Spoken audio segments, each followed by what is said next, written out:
Здравейте отново, приятели! Аз съм Яница, а вие сте Вълшебни куки.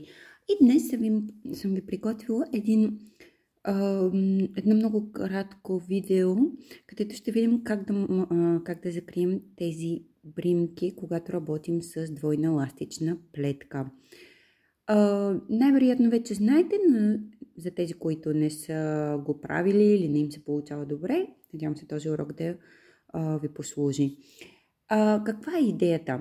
Че много често, когато закриваме такъв вид плетка, в случая двойна еластична плетка, е склонни да пристягаме много бримките и точно това е нещото, което трябва да избегнем. За да стане, ето вижте тук на другото ръкавче, където съм закрила, за да стане еластична плетка и ни позволява да се отваря нормално, трябва да плетем по-разпуснато последният ред.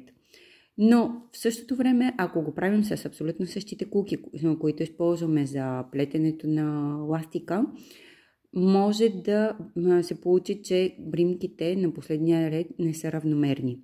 Така че аз съм ви приготвила един съвет, така както го правя аз. За да стане всичко равномерно, използвам поне един номер или номер и половина по-големи куки за закриването на последният ред. В случая, тук съм работила с куки номер 2,5 и за закриването съм си приготвила една кука от 4 мм.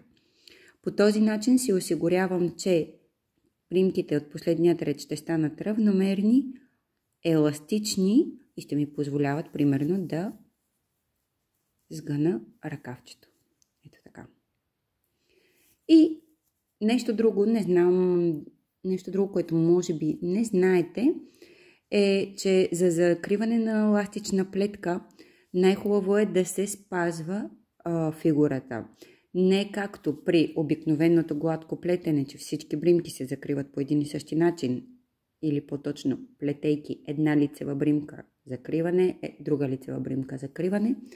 Тук ще трябва да направим лицевите бримки, ги летем лицево, закриваме и опаковите бримки също ги плетем опаково. Ето много набързо ще ви покажа. Това ми е последният ред. Първата ми бримка се явява лицева, изплитам я лицево. Тъй като не мога в момента да затворя и съм в началото на реда, трябва да изплета следващата бримка, която също е лицева и я изплитам лицево. И сега вече закривам бримките.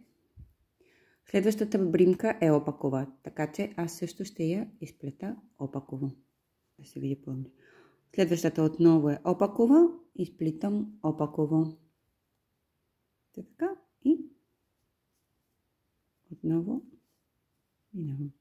Общо взето това е, както ви казах, това е по-точно един съвет, отколкото урок. И надявам се да ви е в полза. Довиждане и до нови срещи!